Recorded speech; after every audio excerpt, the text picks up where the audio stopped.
আসসালামু আলাইকুম চাচা, কেমন আছেন? এই তো আছি কোন রহমতিজা, তুমি কেমন আছো? আলহামদুলিল্লাহ, আমি ভালো আছি। চাচা, আপনি তো সালামের উত্তর দিলেন না। সালামের উত্তর দেওয়া ওয়াজিব। আপনি যদি সালামের উত্তর না দেন তাহলে আপনি গুনাহগার হবেন, এবং যেই অবস্থায় থাকেন আল্লাহ তাআলার শুকর আদায় করা দরকার। আপনি যদি আল্লাহ তাআলার শুকর আদায় করেন তাহলে আল্লাহ তাআলা আপনার নিয়ামত বাড়িয়ে দিবে, আর আপনি যদি আল্লাহ তাআলার শুকর আদায় না করেন তাহলে আল্লাহ তাআলা আপনাকে কঠিন আযাবে গ্রেফতার করবে।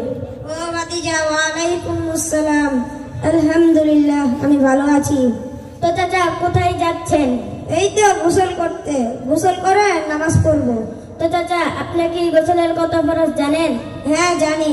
বলুন তো শুনি।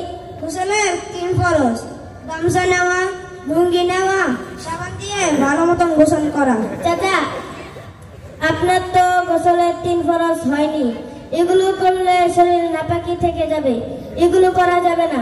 কোরআন ও হাদিস শরীয়ত অনুযায়ী গোসলের 3 ফরজ। কি কি ভাতিজা, বলো দেখি শুনি। গোসলের 3 ফরজ: কুলি করা, নাকে পানি দেওয়া, সমস্ত শরীর ভালোভাবে ধৌত করা। ও ভাতিজা, তাহলে আজকে থেকে আমি গোসলের এই 3 ফরজ মেনে চলবো ইনশাআল্লাহ। তো চাচা, আপনি তো গোসল করে নামাজ পড়তে যাবেন, তাই না? হ্যাঁ। নামাজের বাহিরে এবং ভিতরে কত ফরজ তা কি আপনি জানেন? না তো ভাতিজা, তা তো জানি না। নামাজের বাহিরে এবং ভিতরে 13 ফরজ। নামাজের বাহিরে 7 ফরজ: শরীর পাক, কাপড় পাক, নামাজের জায়গা পাক, সতর ঢাকা, কিবলামুখী হওয়া, ওয়াক্তমতো নামাজ পড়া, নামাজের নিয়ত করা। এবং নামাজের ভিতরে 6 ফরজ: তাকবীরে তাহলিমা বলা, খাড়া হয়ে নামাজ পড়া, কেরাত পড়া, রুকু করা, 2 সিজদা করা, আখির বৈঠক।